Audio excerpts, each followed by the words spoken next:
안녕하세요. 승리한 상가족 여러분, 오늘은 히브리서의 두 번째 강좌로 히브리서 1장 4절에서 6절까지의 말씀입니다. 하나님과의 관계에 있어서 천사보다 뛰어난 예수님이란 제목의 말씀입니다. 승리한 삶은 말씀 중심 예배 중심의 성경 전문 교사를 양성하기 위해서 만들어진 성경 공복 주제입니다. 승리한 삶은 2016년 10월 히브리서 1장에서 8장까지의 말씀을 함께 나누고 있습니다.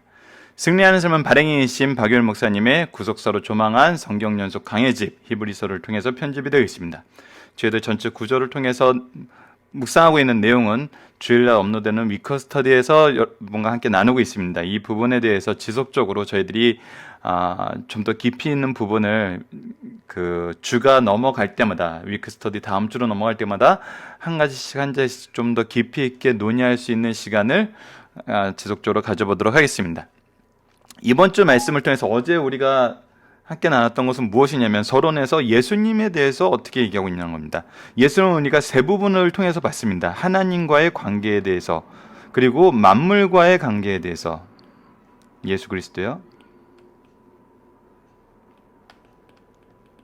그리고 우리와의 관계에 대해서, 이 세 가지 부분을 봤고, 이제 첫 번째 부분에 무엇에 대해서 설명하고 있냐면 천사와 비교하는 부분이 나옵니다. 천사와 비교하는 부분에 있어서 그것을 얘기하는데 무엇을 통해서 얘기를 하냐면 바로 예수님과의, 하나님과의 관계에 있어서 이 천사와의 신분상의 우월성을 얘기하고 있습니다. 그것이 바로 오늘 본문입니다. 그리고 이 안에서 역할에 대한 부분이 바로 우리가 다음 시간에 나눌 부분입니다. 자, 이 내용을 가지고 우리가 이번 주 일주일 동안 무엇을 함께 묵상하고 있냐면 예수님은 누구신가라는 것입니다. 예수님에 대한 우리의 신앙 고백은 무엇이냐는 겁니다. 하나님과의 관계에 있어서 왜 예수님이 천사보다 뛰어나신 분이시고 그분이 하신 일이 무엇이기 때문에 하나님과의 관계에서 우리의 믿음의 고백이 맞냐는 겁니다. 예수님은 참 하나님이요 참 신이시며 삼위일체 하나님이시라는 겁니다.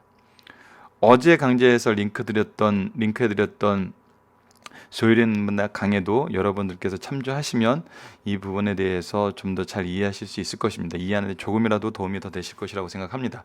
그래서 이 부분에 대한 우리의 고백은 무엇이 되어야 되는 거냐입니다. 이 부분을 우리가 오늘 본문 말씀을 통해서 함께 나눠보는 시간을 갖도록 하겠습니다. 하나님과의 관계에 있어서 천사보다 뛰어난 예수님입니다. 히브리서 1장 4절로 6절입니다.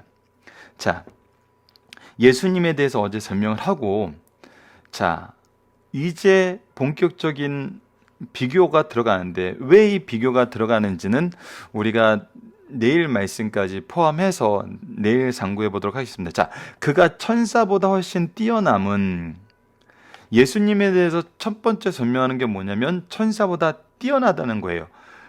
근데 그들보다 왜 뛰어나냐는 거예요. 왜? 예수님이 왜 뛰어나냐는 겁니다. 여러분들 여러 가지 이유를 들 수 있어요. 예수님이 어떻게 천사보다 뛰어나시죠? 뭐가 뛰어나시죠? 여러 가지 생각을 할 수 있어요. 근데 성경에서 가르쳐주고 성경에서 강조하는 내용은 무엇이냐는 겁니다. 그들보다 더욱 아름다운 이름을 기업으로 얻으심이니라. 자, 천사보다 뛰어나다는 것은 누구와의 관계냐는 거예요.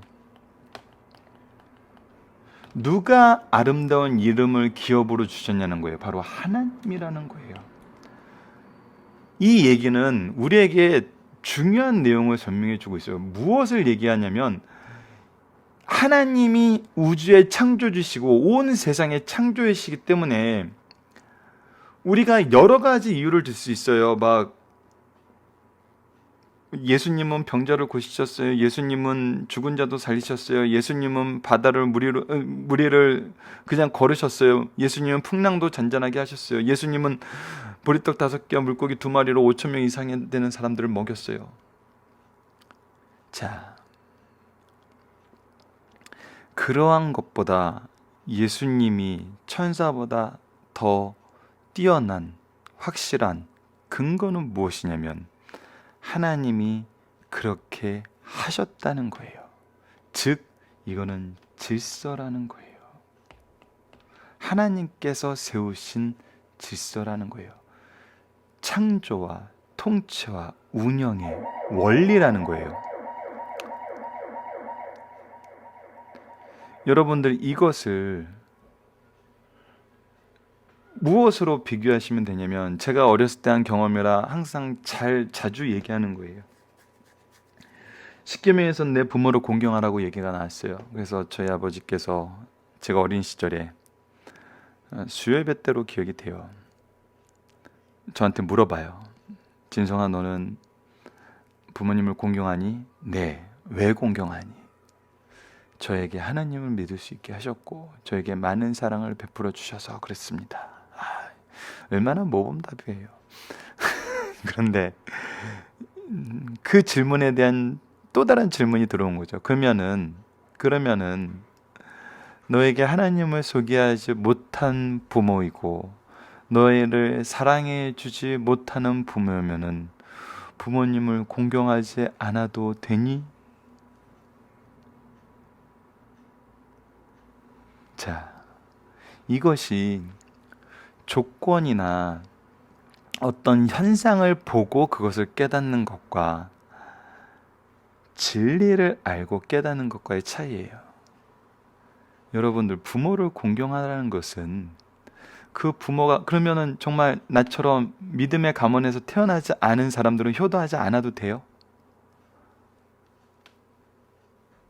정말 아무것도 제공받지 못한, 정말 병에 걸려서 침대에 누워있는 부모를 둔 사람들은 사랑받지 못하고 오히려 돌봐야 되기 때문에 부모님 공경하지 않아도 되는 거예요.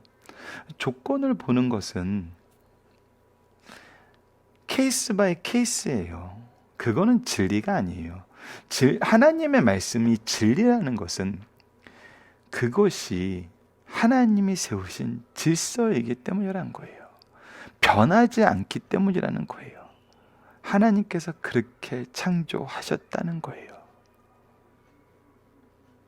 그래서 가장 중요하고 핵심적인 것은 하나님이 그렇게 하셨다는 거예요.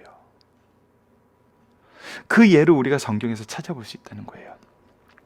하나님께서 어느 때의 천사 중 누구에게 너는 내 아들이라 오늘 내가 너를 낳았다 했으면, 저 구약 인용이에요. 또 다시 나는 그에게 아버지가 되고 그는 내게 아들이 되리라 하셨느냐. 또 그가 맏아들을 이끌어 세상에 다시 들어오게 하실 때, 이것은 이제 예수님께서 재림하실 때 있게 될 모습에 대해서 얘기하시는 거잖아요. 즉 하나님의 말씀의 선언이 이렇게 된 것을 보고 천사보다 뛰어남을 너희들이 알아야 된다는 거예요. 천사가 하는 일의 역할, 현상, 모습, 이거에 영향받은 사람, 효과, 데이터를 쓸 필요가 없어요. 신앙생활을 데이터로 하려는 분들이 계세요. 예. 지금이 물질 만능 시대고 모든 것이 경영이라는 이름으로 교회도 경영을 해야 된다는 생각이 되게 많이 들어오는 사회라 데이터를 굉장히 중요시하는 시대예요. 여러분들 이 데이터에 대해서는 아셔야 돼요. 이거는 정말 우리를 돌아보게 만드는 굉장히 중요한 지표예요. 근데 이 데이터는 어떻게 쓰이냐면 하나님의 말씀이 맞다는 걸 증명하는 데 쓰여요. 그것이 성경이에요. 성경에 얼마나 많은 사건과 내용들이 기록이 돼 있어요. 그것이 무엇을 증명해 주고 있어요? 이 하나님의 말씀이 맞다는, 5절과 6절의 말씀이 맞다는 걸 증명해 주고 있다는 거예요. 그래서 이번 주에 우리가 해야 되는 중요한 일 중에 하나가 오늘 이제 살펴보기 정답 부분에 있는 것인데, 여러분들기 위해서 오늘은 강의가 좀 짧기 때문에 여러분들이 강의를 끝내고 꼭 이 부분을 하셔야 돼요. 이거는 히브리서를 보는데 굉장히 중요한 부분 중에 하나예요.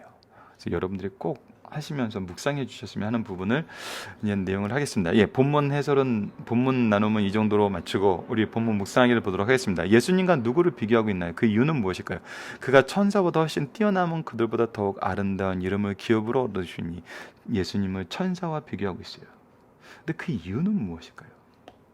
잘못된 신앙 때문이에요. 잘못된 믿음 때문이에요.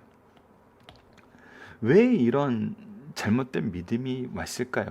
그것은 여러분들 뒤에 바로 나와요. 예수님과 천사가 비교 대상이 될 수 없는 이유는 무엇인가요? 하나님의 말씀에 있어요. 하나님이 어느 때에 천사 중에 누구에게 너는 내 아들이라 오늘 내가 너를 낳았다 했으면 또 다시 나는 그에게 아버지가 되고 그는 내게 아들이 되리라. 이 얘기는 뭐냐면 왜 잘못된 믿음이 생기냐면 하나님의 말씀 몰라서예요. 하나님의 말씀에 근거로 하여 신앙생활을 하지 않기 때문이고 하나님의 말씀을 믿는 것이 먼저 되지 않았기 때문이에요. 무엇으로 보는 거예요? 현상으로 보는 거예요. 통계로 보는 거예요. 경험으로 보는 거예요. 말씀이 있고 말씀으로 권면하는 것처럼 우리의 믿음은 말씀이 중심으로 됐을 때 말씀을 어떻게 이 현상으로 증명하고 계시느냐는 우리가 알 수 있어요. 근데 이 현상으로 말씀을 검증하려 하거나 현상으로 믿으려 그러면은 이상한 믿음이 생겨요. 왜? 말씀이 제거되기 때문에. 하나님의 말씀이 중심이 돼야 돼요. 그래서 말씀 중심의 신앙이 중요한 겁니다. 승리한 삶이 그래서 만들어진 거예요. 하나님은 예수님을 누구라고 하시고 천사들이 무엇해야 함을 말씀하시나요? 누구라고 하셨어요? 하나님께서 예수님에게 너는 내 아들이라 오늘 내가 너를 낳았다 하셨으며 나는 그에게 아버지가 되고 그는 내게 아들이라 되리라 하셨어요. 그리고 천사들이 무엇해야 됐어요? 천사들은 그를 경배하는 대상이라는 거예요. 이게 뭐예요? 하나님이 세우신 질서라는 거예요. 이 질서에서 벗어나는 경우는 없어요.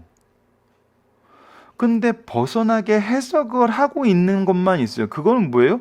누가 해석한 거예요? 내가 해석한 거예요. 사람이 자의적으로 해석한 거예요. 여러분들 권면을 하고 적용을 하더라도 말씀을 기초로 하셔야 돼요. 이것이 신앙생활의 가장 큰 문제 중에 하나예요. 내가 경험한 거를 말씀으로 확인하려 그래. 그러니까 내가 원하는 말씀만 끄집어다 써. 그것이 바로 이단들이 자기네들의 이론을 만드는 방법이에요.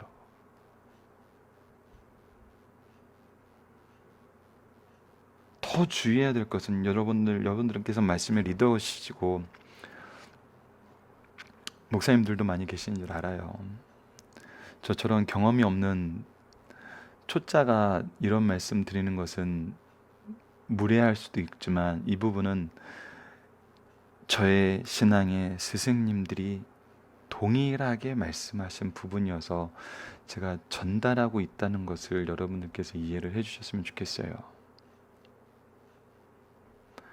자의적인 말씀의 해석이 왜 유혹하는 힘이 커졌냐 했을 때 믿음의 스승들은 그것이 일상화되었기 때문이라는 얘기를 많이 해요.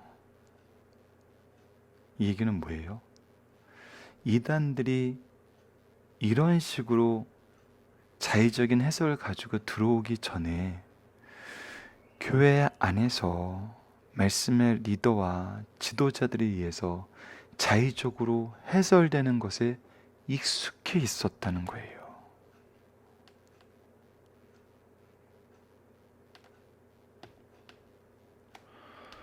여러분들 이건 어떤 형식에 대한 강요가 될 수 있어서 굉장히 주의하는 부분 중에 하나지만 반행에 계신 박유일 목사님이 연속 강해 설교를 한 이유가 바로 이거예요. 그냥 어떤 시기에 특별한 말씀을 나눠야 되는 시기에도 그냥 연속 강해 설교를 하세요. 왜? 자의적인 해석이 될 수 있는 것을 최대한 방지하는 거예요. 그래서 박유일 목사님이 항상 어떻게 이렇게 설교를 하실 수 있었어요? 어떻게 연속 강의 설교를 하실 수 있었어요? 그랬을 때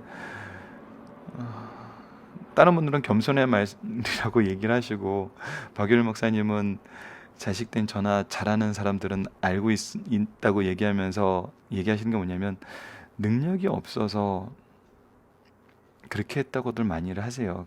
정말 이 얘기는 사석에서나 강의하실 때 항상 하시던 말씀이에요. 나는 어떤 주제에 대해서 그 주제에 맞는 말씀을 선택하는 능력이 없었다는 거예요. 그것을 그렇게 하나님의 말씀의 뜻으로 바르게 해석할 수 있는 능력이 없었다는 거예요. 그래서 누구에게 맡긴 거냐? 하나님께 맡긴 거예요. 그래서 그냥 처음부터 끝까지 연속 강해 설교로 하나님 말씀만 전하는 거예요. 이번 주에 정말 꼭 전해야 되는 말씀이 있다고 생각될 때도 그냥 연속 강해 설교 하신 거예요. 근데 놀라운 일을 고백하신 것 중에 하나가 뭐냐면, 꼭 필요할 때 필요한 본문이 나오더라는 거예요. 연속 강해 설교를 하는데. 그래서 연속 강해 설교가 어떤 말씀의 특징을 가지고 있는지를 보여줬냐면, 사도행전에서 우리가 나왔던 거, 하나님께서 우리에게 일을 맡기실 때 먼저 일하시고 함께 일하시고 결과를 이끌어 주신다는 거예요.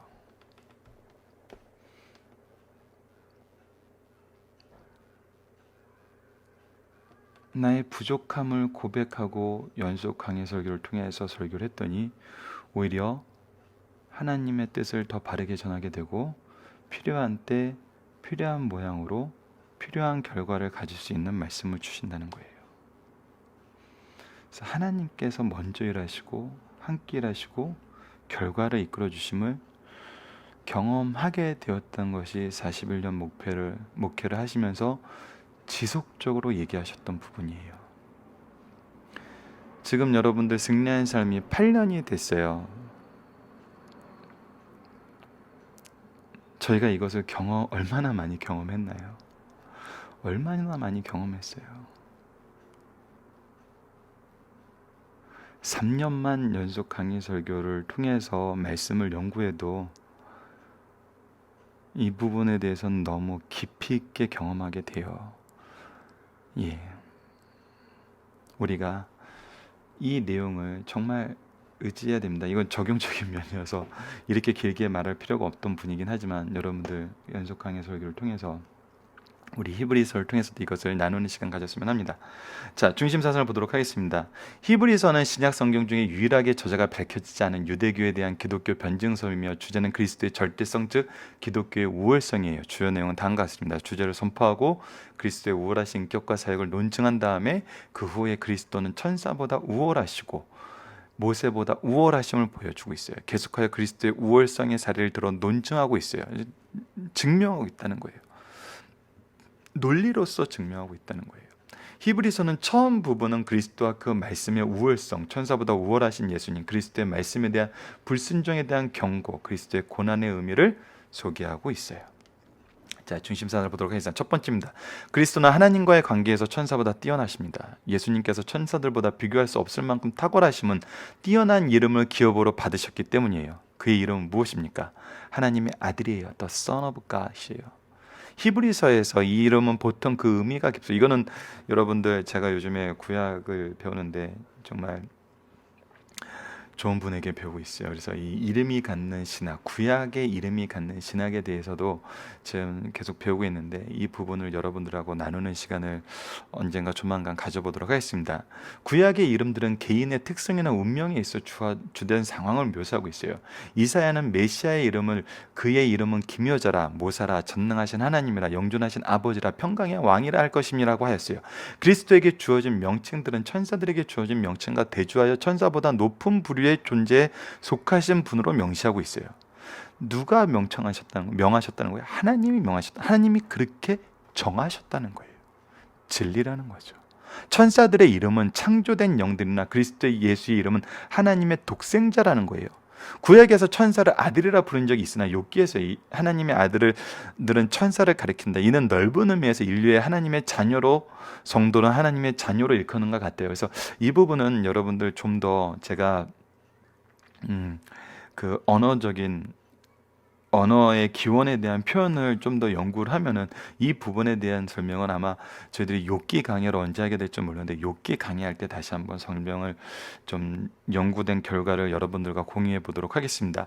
성도를 하나님의 자녀로 이끄는 것 같아요. 그리스도는 인간들처럼 출생에 의한 아들이 아니라 삼위이신 하나님이라는 독특한 의미에서 하나님의 아들이시오 독생자시라는 것을 성경을 통해서 우리가 확인하고 있어요. 자, 두 번째는 그리스도는 천사로부터 숭배 받으시는 분이라는 거예요. 이것이 질서라는 거예요. 마다들이란 헬라어의 프로토토코스로 그리스도께서 만유의 후사, 상속자, 소유자인 것을 표현한 말씀이에요. 이 칭호는 그리스도의 절대성과 우월성을 나타내는 표현이에요. 이 히브리서는 이것을 계속 설명할 수 있어요. 그리스도의 절대성, 그리스도 외에는 없어요. 우월성, 왜 우월한지를 분명히 보여주고 있어요. 그리스도는 재림하실 때 천사들의 수행을 받으시고 오시고 천사들이 경배할 것임을 가르쳐주고 계세요. 이는 예수님과 천사의 관계에서 그리스도의 우월성과 탁월성을 말하고 있어요. 천사뿐 아니라 모든 피조물들이 예수님을 경배하게 돼요. 그러므로 우상 숭배나 천사 숭배는 용납되지 않는다는 거예요. 예. 왜 천사 숭배가 있냐는 거예요. 왜? 말씀의 기초가 없기 때문이에요. 말씀을 기초로 하지 않은 믿음은 잘못된 믿음을 가져오게 돼요. 그래서 말씀 중심의 신앙이 중요합니다. 여러분도 오늘 하셔야 되는 것 중에 하나가 바로 이거예요.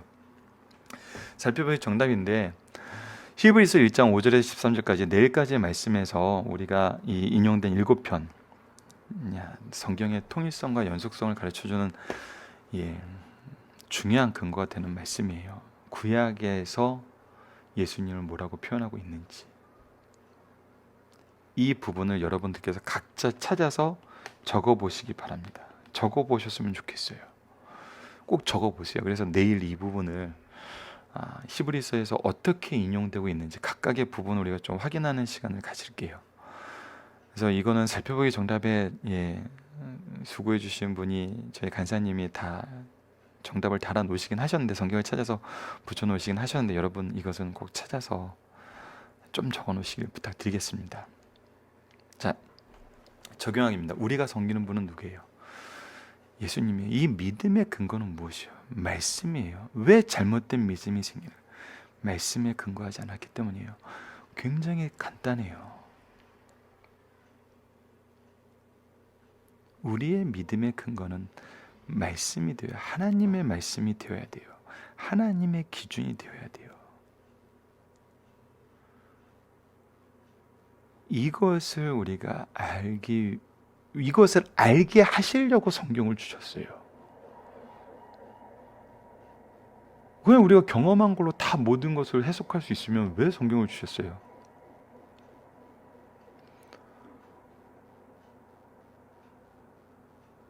그래서 저는 정말 이 승리한 삶과 연속 강의 소리가 너무 소중함이 이 시대에 더 크게 드러나요. 박열 목사님 심호하시는 강성교회에 오셨던 분들 중에 많은 분이 고백하는 거예요. 왜 어떻게 하다 이 강성교회로 오시게 됐어요? 이렇게 물어보면은 이미 2, 30년 전에 얘기해요. 말씀 듣고 싶어서 오셨다는 분들이 많아요. 그러니까 말씀 본문 하나 읽어놓고 말씀에 대한 경험을 얘기를 하세요. 그 경험에 의해서 어떤 신앙적인 행동을 강조를 하세요. 이거는 이제 말 그대로 강조가 되는 거예요. 강요가 되는 거예요. 요즘적인 의미로는 강론과 강조가 없는 그냥 강요만 되는 거예요. 이걸 우리가 주의해야 돼요. 우리의 신앙생활이, 우리의 말씀에 대한 가르침과 선포가 하나님 말씀이 없는 이거에 대한 해석과 경험만 얘기하는 것은 잘못된 믿음이 생기게 만드는 가장 핵심적인 요소예요. 이것을 주의하실 수 있고 이것을 주의하시는 승리한상 가족 여러분이 되었으면 합니다. 말씀을 기초로 기도하기를 통해서 마치겠습니다. 하나님, 섬김의 대상을 바로 세우는 데 있어서 우리의 개인의 생각과 경험이 기준의 근거가 되는 것을 막아주시고 오직 하나님께서 선하신 말씀과 질서에 의해서 오직 우리 주 예수 그리스도를 바로 믿고 고백하게 하여 주소서. 그리하여 우리의 예배가 참된 예배, 오직 하나님이 영광 받으시는 예배가 되게 하여 주소서. 예수님 이름으로 기도드립니다. 아멘.